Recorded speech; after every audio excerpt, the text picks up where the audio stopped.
Meu nome é Andreia, tenho 43 anos, e o que vou contar aqui vai fazer você questionar tudo o que pensa saber sobre o mundo espiritual. Durante 17 anos, fui mãe de santo em um terreiro de Umbanda na zona norte de São Paulo. Hoje, sou evangélica, mas não por escolha inicial, foi por necessidade de sobrevivência. E quando digo sobrevivência, não estou exagerando. Tudo começou quando eu tinha 22 anos. Sempre fui sensível, via vultos desde criança, ouvia vozes, sentia presenças. Minha avó dizia que eu tinha o dom, que era médium de nascença. Ela me levou pela primeira vez a um terreiro quando completei 18 anos. O pai de santo, seu Valdomiro, um homem negro de uns 60 anos, olhou para mim e disse: "Essa menina vai ser grande. Ela tem 3 guias fortes e uma pombagira poderosa esperando por ela." Na época, aquilo me encheu de orgulho. Eu queria entender meus dons, controlar o que sentia. Os primeiros anos foram bonitos. Não vou mentir. Aprendi sobre ervas, banhos, defumações. Ajudei muita gente. Curei doenças que médicos não conseguiam explicar. Reuni casais, trouxe prosperidade. Meu terreiro ficou conhecido. As pessoas faziam fila para me consultar. Minha incorporação principal era do Caboclo 7 Flechas e da vovó Maria Conga. Mas havia uma entidade que seu Valdomiro sempre mencionava, mas nunca desenvolvia comigo: Maria Padilha das Almas. Ele dizia que ela era poderosa demais, que eu precisaria estar mais preparada, mais firme espiritualmente. Quando ela quiser trabalhar contigo, ela vai se manifestar. Mas tenha cuidado, Andreia. Maria Padilha cobra caro por seus favores. Eu deveria ter escutado. Foi numa sexta-feira, dia 13 de outubro de 2006. Lembro da data como se fosse ontem. Tínhamos uma gira especial, muita gente, muitos pedidos pesados, casos de saúde grave, separações, perseguições espirituais. Começamos às 9 da noite. Os atabaques tocavam, a defumação subia, e eu senti uma energia diferente no ar, pesada, quente, sexual. Incorporei o caboclo primeiro, como sempre. Atendi, dei passes, receitei banhos. Quando ele subiu, senti um vazio estranho. Geralmente, entre uma incorporação e outra, eu retomava a consciência por alguns minutos. Mas dessa vez foi diferente. Senti como se algo estivesse me puxando de volta para trás, para um lugar escuro dentro de mim mesma. E então ela veio. Não foi como as outras incorporações. Quando o caboclo ou a vovó chegavam, era suave, como vestir um casaco quente. Mas Maria Padilha entrou em mim como um furacão. Senti um calor insuportável subindo da barriga, passando pelo peito, explodindo na cabeça. Meu corpo começou a tremer violentamente. Ouvi minha própria voz, mas não era minha voz. Era rouca, grave, sensual e assustadora ao mesmo tempo. "Boa noite, meus filhos", ela disse através de mim. A gira inteira ficou em silêncio. Meus cambonos depois me contaram que meus olhos mudaram completamente. Ficaram escuros, penetrantes. Meu jeito de andar mudou, meus gestos, tudo. O que aconteceu nas próximas 3 horas eu não lembro. É um buraco negro na minha memória. Mas me contaram que Maria Padilha atendeu pessoas com uma precisão aterradora. Revelou segredos, nomes, datas, detalhes que ninguém poderia saber. Uma mulher desmaiou quando a entidade descreveu exatamente onde ela tinha escondido o dinheiro roubado do marido. Um homem saiu correndo quando ela disse o nome da amante dele e o hotel onde eles se encontravam. Quando voltei, já era mais de meia-noite. Eu estava sentada na minha cadeira, fumando um cigarro, e eu nunca fumei na vida. Tinha uma taça de champanhe na minha frente, vazia. Minhas roupas estavam desarrumadas. Senti um gosto de álcool e tabaco na boca. E o pior, senti como se tivesse corrido uma maratona. Cada músculo do meu corpo doía. "O que aconteceu?" perguntei para os meus cambonos. Eles estavam pálidos, assustados. "Mãe, a senhora não lembra de nada?" perguntou Júlio, meu braço direito. "Nada." Apaguei. Eles se entreolharam, nervosos. "Foi Maria Padilha, mãe.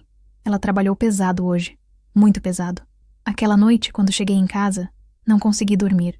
Sentia uma presença constante, como se alguém estivesse sempre atrás de mim. Quando fechava os olhos, via uma mulher linda, de vestido vermelho, sorrindo para mim. "Agora você é minha, Andreia." Ela sussurrava. "Agora você é minha." Nos dias seguintes, coisas estranhas começaram. Acordava com arranhões no corpo, que não estavam lá quando dormi. Encontrava pontas de cigarro apagadas no meu quarto. marcas de batom vermelho em copos que eu tinha certeza de ter lavado. Meu marido na época, Rogério, começou a reclamar que eu falava dormindo, em uma voz que não era minha, dizendo coisas que ele se recusava a repetir. As giras seguintes foram intensas. Maria Padilha vinha toda sexta-feira agora, pontualmente, e toda vez que ela incorporava, eu perdia pedaços maiores de tempo. Meia hora virou 1 hora, 1 hora virou 3, 3 viraram a noite inteira. Comecei a ter apagões, mesmo fora do terreiro. Uma manhã, acordei no banheiro às 4 da madrugada, completamente maquiada com batom vermelho, vestindo uma camisola que não era minha. Não lembrava de nada. Rogério dormia profundamente. Depois descobri que ele tinha sido adormecido espiritualmente para não acordar. Foi quando comecei a ter medo. Procurei seu Valdomiro, meu pai de santo. Contei tudo. Ele ficou sério. Muito sério. Andréia, eu avisei. Maria Padilha é poderosa, mas ela cobra. Você precisa fazer os ebós, as oferendas certinhas, no dia certo, na hora certa. Senão, ela vai te cobrar de outro jeito. Mas eu faço tudo certinho, pai. Não é só oferenda de comida e bebida, menina. Ela quer algo mais de você. Você precisa descobrir o quê? Descobri da pior maneira possível. 2 semanas depois daquela conversa, numa quinta-feira à noite, eu estava deitada assistindo televisão. Rogério tinha viajado a trabalho. De repente, senti aquele calor familiar subindo. Meu coração disparou. Não, não agora. Não aqui em casa. Pensei desesperada, mas não adiantou. Maria Padilha me tomou ali mesmo, na sala, e dessa vez eu não apaguei completamente. Fiquei presa num lugar estranho, como se estivesse dentro de um vidro grosso, vendo tudo, mas sem poder fazer nada. Assisti meu próprio corpo se levantar, ir até o quarto, trocar de roupa. Ela me vestiu com um vestido vermelho que eu tinha guardado no fundo do armário, se maquiou com meu batom mais escuro, colocou perfume, e então ela pegou meu celular. Vi ela mandando mensagens, chamando um homem, marcando um encontro. Senti horror, nojo, desespero, mas não conseguia gritar, não conseguia parar. Era como estar enterrada viva dentro do próprio corpo. Ela saiu da minha casa, pegou meu carro, dirigiu até um hotel na Vila Madalena. No caminho, parou numa encruzilhada, acendeu velas vermelhas e pretas, deixou uma oferenda que ela tinha preparado sem que eu percebesse. Tudo aquilo era planejado. No hotel, ela encontrou o homem. Eu não vou dizer o nome dele porque ele também foi vítima de certa forma. Ele era um cliente que tinha me consultado meses antes, procurando ajuda para conseguir um emprego melhor. Maria Padilha tinha falado com ele durante uma gira e, aparentemente, tinha marcado aquele encontro prometendo energias especiais para a prosperidade dele. O que aconteceu naquele quarto me destrói até hoje. Não foi eu. Não foi meu corpo verdadeiro ali. Era ela usando minha forma física. Mas as consequências foram todas minhas. Voltei à consciência às 6 da manhã, nua, naquele quarto de hotel, com aquele homem dormindo ao lado. Senti uma vergonha, uma culpa, uma sujeira tão profunda que vomitei ali mesmo. Saí correndo. Voltei para casa em pânico. Tomei 4 banhos seguidos.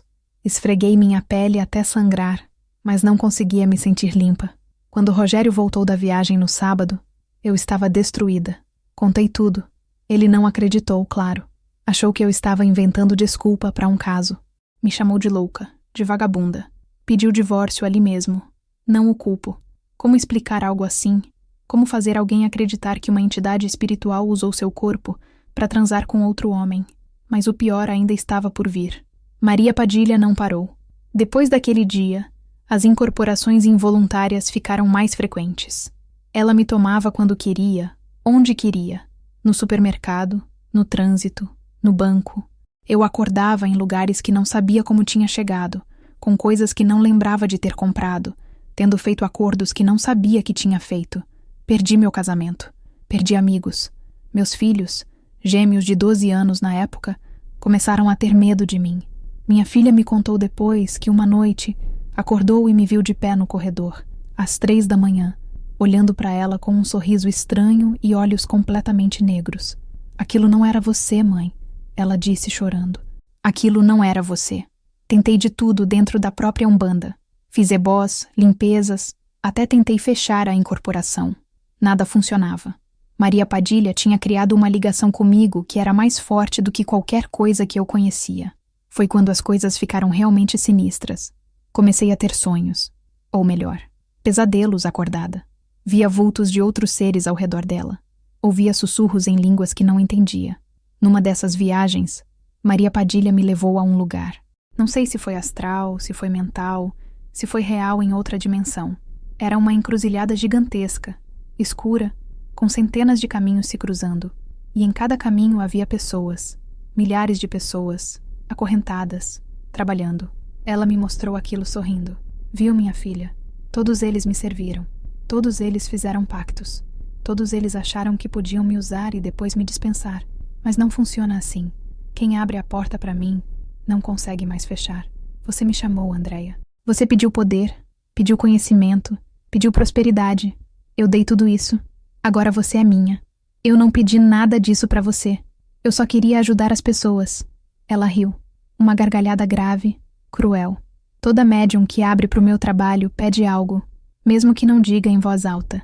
Você queria ser reconhecida, queria ser poderosa, queria que as pessoas te procurassem. Dei tudo isso, e agora você paga o preço. Acordei daquele sonho, gritando. Foi quando percebi que estava lutando contra algo que ia muito além do que eu entendia sobre espiritualidade. Fechei o terreiro, mandei todos os filhos de santo embora, queimei todos os objetos, quebrei assentamentos, despachei tudo. Achei que isso resolveria. Não resolveu. Maria Padilha continuou. Ela não precisava de terreiro, não precisava de gira, não precisava de atabaques. Ela tinha acesso direto a mim agora. E piorou. Começou a me machucar. Acordava com hematomas, queimaduras, arranhões profundos. Uma vez, acordei com uma palavra escrita no meu braço feita com sangue. Minha. Meus filhos foram morar com a minha mãe por segurança. Fiquei sozinha naquela casa, apavorada, sem dormir direito, sem comer. Emagreci 15 quilos em 2 meses. Parecia um zumbi. A situação chegou num ponto crítico numa madrugada de lua cheia. Eram 3h45 da manhã, quando acordei sentindo aquele calor familiar. Mas dessa vez era diferente. Era mais intenso, mais violento. Tentei levantar da cama e não consegui. Estava paralisada. Sentia meu corpo, mas não conseguia movê-lo. E então vi ela. Maria Padilha estava materializada no meu quarto. Não era uma visão. Não era uma alucinação. Era real. Tão real quanto qualquer pessoa de carne e osso. Ela estava sentada na cadeira do canto, com o vestido vermelho, os cabelos negros caindo sobre os ombros, me olhando com aqueles olhos que pareciam brasas. Você tentou me dispensar, Andréia, ela disse com aquela voz rouca que me assombrava. Fechou meu terreiro, quebrou meus assentamentos, mandou meus filhos embora. Você realmente achou que seria tão fácil? Tentei falar, mas nenhum som saiu. Estava completamente paralisada pelo terror. Ela se levantou devagar e caminhou até a cama. Cada passo dela parecia fazer o quarto estremecer. Sabe quantas vidas eu já comandei? Quantas almas já passaram por minhas mãos? Você é só mais uma, Andréia. Mais uma que achou que poderia ter poder sem consequências. Ela estendeu a mão e tocou meu rosto. O toque era gelado como gelo, mas queimava como fogo ao mesmo tempo. Mas sabe o que mais me diverte em você? É que no fundo, bem no fundo, você ainda quer o poder. Você sente falta dos olhares de admiração, das pessoas te procurando, te chamando de mãe. Você sente falta de ser especial. E o pior é que ela estava certa. Por mais que eu tivesse medo, por mais que eu quisesse que aquilo acabasse, uma parte de mim sentia falta daquela sensação de poder, de ser importante, de ser necessária. Eu conheço cada canto escuro da sua alma, minha filha. Conheço seus medos, seus desejos, suas vergonhas. E é por isso que você nunca vai conseguir me expulsar. Porque eu não sou só uma entidade que se grudou em você. Eu sou parte de você agora. Sou tudo o que você reprime, tudo o que você nega, tudo o que você esconde do mundo. Naquele momento, consegui mover os lábios. Saia de mim. Ela sorriu. Não vou sair, Andréia. Nunca vou sair. Mas vou te fazer uma proposta. Para de lutar contra mim. Aceita que somos uma só agora. Reabre o terreiro, volta a trabalhar, e eu prometo que as coisas vão melhorar. Você terá tudo de volta. Seu reconhecimento, seu poder, até seus filhos. Basta aceitar. Nunca, com consegui sussurrar. O sorriso dela desapareceu.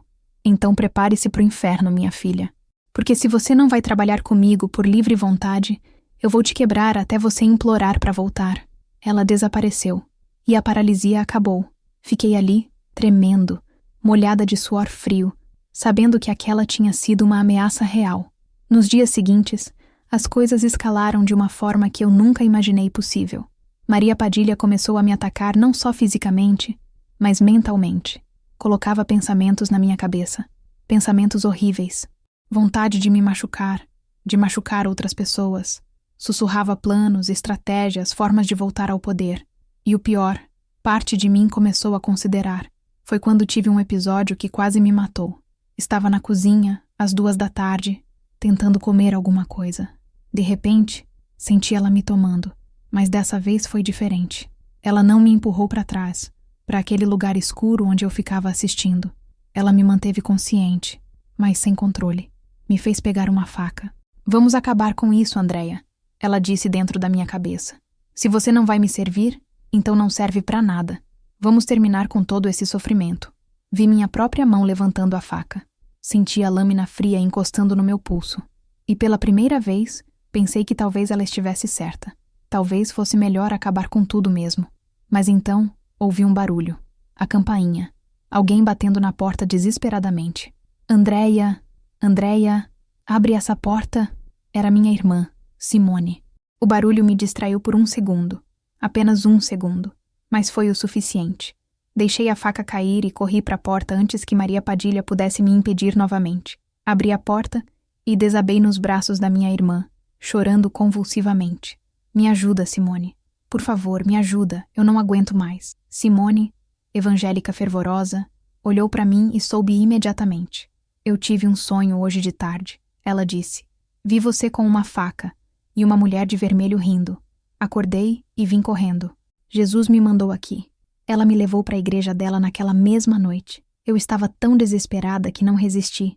O pastor, Josué, um homem de uns 50 anos com olhos cansados, mas bondosos, olhou para mim e disse: tem algo muito forte ligado a você, irmã. Algo que não quer sair. Mas o poder de Jesus é maior. Eu, que tinha sido mãe de santo por 17 anos, que tinha atendido centenas de pessoas, que conhecia feitiços e defesas, estava ali, vulnerável, pedindo ajuda numa igreja evangélica. A ironia não me escapou. Mas naquele momento, eu não me importava mais com orgulho, com reputação, com nada. Eu só queria ser livre. O processo de libertação começou naquela mesma noite, e foi brutal desde o primeiro minuto. Eles me levaram para uma sala pequena nos fundos da igreja. Tinha apenas uma cadeira no centro, uma mesa com uma Bíblia, e uns 10 irmãos dispostos a orar comigo. O pastor Josué explicou: vai ser difícil, vai doer, mas você precisa querer ser liberta. Você precisa renunciar, vocalmente, a tudo que te liga a essas entidades. Quando sentei na cadeira e eles começaram a orar, Maria Padilha reagiu imediatamente. Senti ela se levantando dentro de mim com uma fúria que eu nunca tinha sentido antes. Meu corpo começou a tremer violentamente. Minha voz mudou, ficou grave, rouca. Tirem as mãos dela. Ela é minha. Vocês não têm autoridade sobre mim. Mas o pastor continuou orando, firme. Em nome de Jesus Cristo, eu ordeno que você se identifique. Maria Padilha das Almas. Ela rugiu através de mim. E ela me pertence. Ela abriu a porta. Ela me convidou. Ela fez oferendas, acendeu velas, derramou sangue. Vocês não podem quebrar um pacto que ela mesma fez. Andréia, o pastor falou diretamente comigo, ignorando a entidade. Você precisa renunciar. Precisa dizer que você revoga toda a permissão que deu. Você consegue fazer isso? Naquele momento, dividida entre a minha consciência e a presença avassaladora de Maria Padilha, lutei para falar. Foi como tentar gritar debaixo d'água. Eu renuncio. Cala a boca! Maria Padilha gritou, e senti minha garganta fechar. A sala inteira continuou orando mais alto, e algo começou a mudar. Senti como se correntes dentro de mim estivessem sendo testadas, puxadas, esticadas. Continue, Andréia, o pastor insistiu. Renuncie a tudo. Eu renuncio, consegui sussurrar. A todas, as entidades. Não, Maria Padilha berrou. e meu corpo foi arremessado da cadeira. Caí no chão, me contorcendo. Senti como se estivesse pegando fogo por dentro, mas continuei. Eu renuncio a todo pacto, a toda oferenda, a toda permissão que eu dei. A cada palavra sentia as correntes se partindo, e Maria Padilha lutava, desesperada. Ela me mostrava imagens, meus filhos me admirando quando eu era mãe de santo, pessoas me agradecendo por curas, o respeito que eu tinha na comunidade. Você vai perder tudo isso, vai voltar a ser ninguém, uma pessoa comum sem nada de especial. E sabe o que eu percebi naquele momento? Que era exatamente isso que eu precisava ser. Uma pessoa comum, sem poder, sem fama, sem nada que alimentasse meu ego. Porque foi o ego que abriu a porta para ela em primeiro lugar. Eu renuncio a tudo, gritei com todas as forças. Eu revogo toda a permissão, em nome de Jesus Cristo, saia de mim. O que aconteceu depois foi indescritível. Senti como se algo fosse arrancado de dentro de mim, como se estivessem puxando minhas entranhas pela boca. Gritei, vomitei uma substância escura e fedorenta, convulsionei no chão. Vi flashes de todos os anos que tinha passado na Umbanda, todas as incorporações, todos os rituais. Vi o rosto de Maria Padilha se distorcendo, gritando, se despedaçando.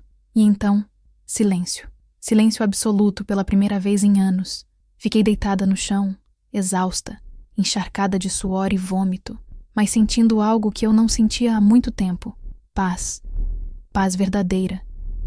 Não ouvi mais vozes. Não senti mais aquela presença constante, aquele peso esmagador. A sala estava leve. Eu conseguia respirar fundo sem sentir aperto no peito. Chorei.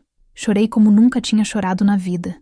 Chorei de alívio, de exaustão, de gratidão, de arrependimento por todos os anos perdidos. Mas a libertação não acabou ali. Aquela foi só a primeira noite.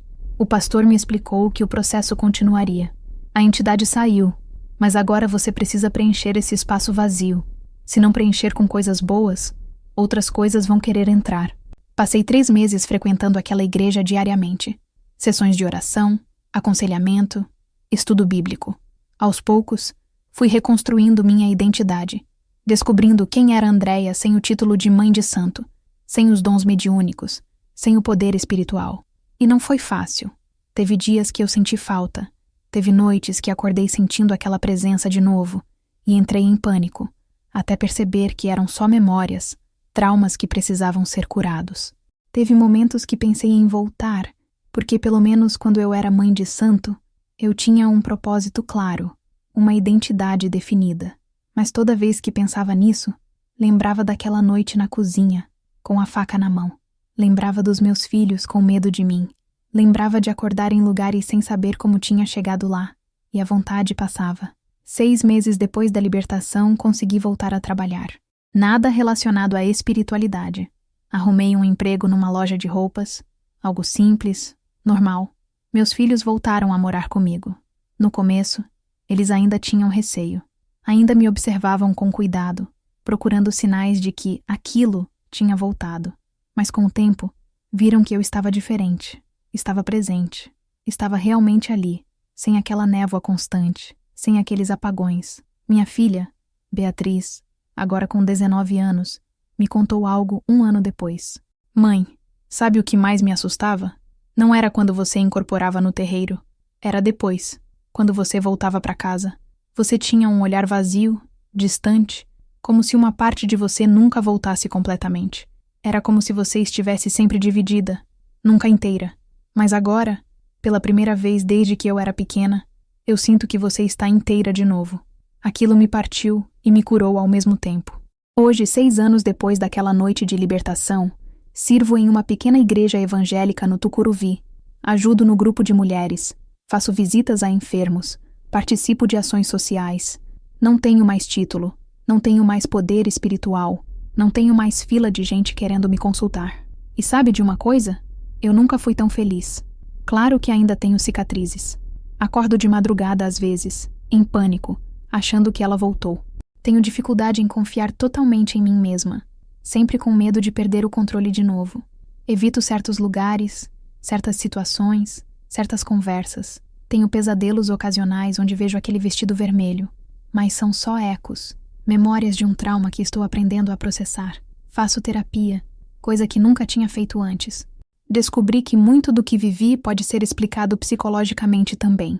Estados dissociativos, traumas de infância não processados, necessidade de validação externa. Talvez Maria Padilha tenha sido tudo isso junto. Uma entidade real que se aproveitou de fragilidades psicológicas muito concretas. Não tenho mais certeza absoluta sobre nada, e aprendi que isso é bom.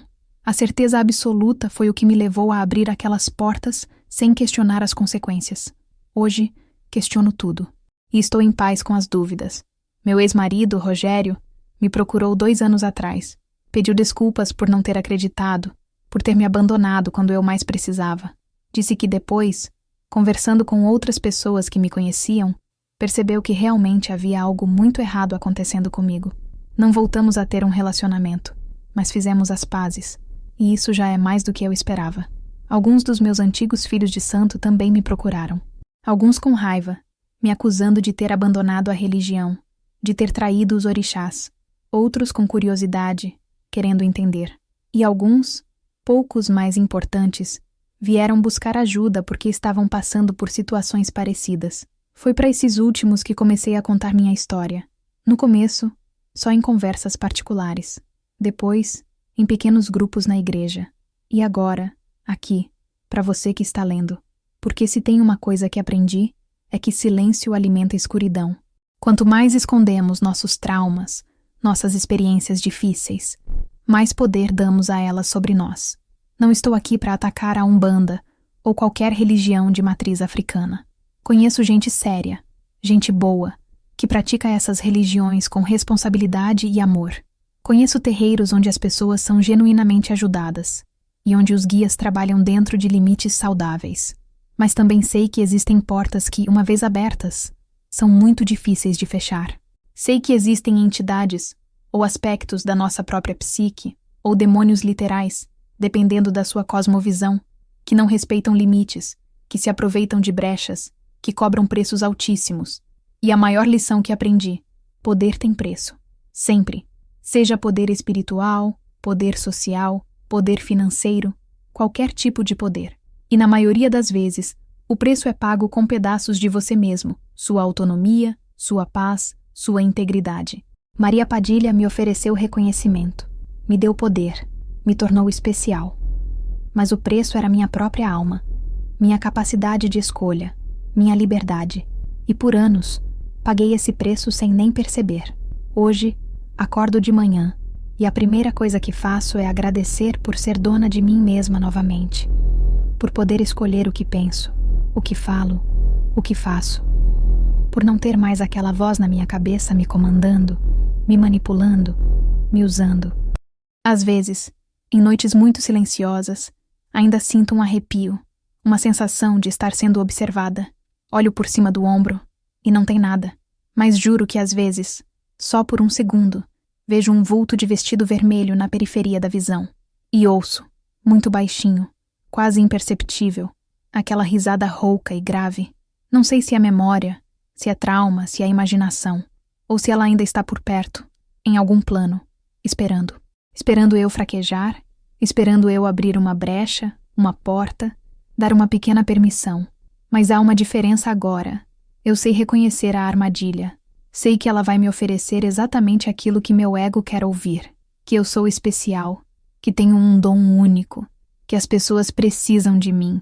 E sei que por trás desses sussurros doces, tem correntes esperando para me prender de novo.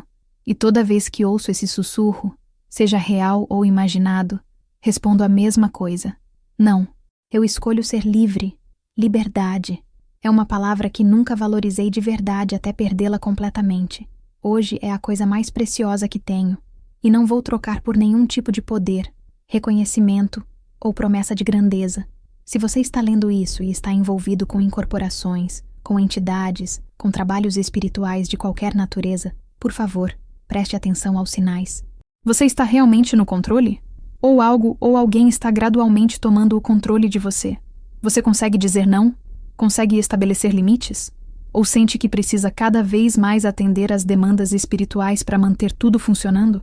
Essas são perguntas importantes. Perguntas que eu não fiz quando deveria ter feito. E se você sente que já perdeu o controle, que algo ou alguém já tem domínio sobre você, saiba que tem saída. Não vai ser fácil. Não vai ser rápido. Vai ser provavelmente a luta mais difícil da sua vida. Vai exigir que você desista de coisas que te fazem sentir especial, que te dão identidade, que te trazem reconhecimento. Mas do outro lado dessa luta, tem algo que não tem preço. Você mesmo. Inteiro. Livre. Dono da sua própria vida. Eu consegui. E se eu conseguir, você também consegue. Só não demore muito. Quanto mais tempo você fica sob controle, mais profundas ficam as raízes, mais difícil fica arrancar. E algumas pessoas nunca conseguem se libertar completamente. Vivem o resto da vida divididas, presas, escravas de forças que elas mesmas convidaram para dentro. Não seja essa pessoa. Não seja quem eu quase fui. Maria Padilha me ensinou muitas coisas. Me ensinou sobre poder e suas consequências. Me ensinou que nem tudo que brilha é ouro, que nem tudo que promete ajuda realmente ajuda. Me ensinou que às vezes a maior força não está em abrir portas, mas em saber fechá-las. E me ensinou, da maneira mais dolorosa e brutal possível, o valor da liberdade. Essa é minha história. Essa é minha verdade. E se ela puder ajudar uma pessoa a evitar o inferno que eu vivi, ou dar esperança para alguém que está vivendo algo parecido, então valeu a pena cada palavra dolorosa que escrevi aqui. Você não está sozinho. Você não está louco. E você pode ser livre. Eu sou a prova viva disso. Você já passou por algo paranormal envolvendo Umbanda ou outras práticas espirituais? Conta aqui nos comentários. Se inscreva no canal, ative o sininho e compartilhe este vídeo. Sua experiência pode ajudar outras pessoas. Deixe seu like se este relato te impactou. Até o próximo Terror Real.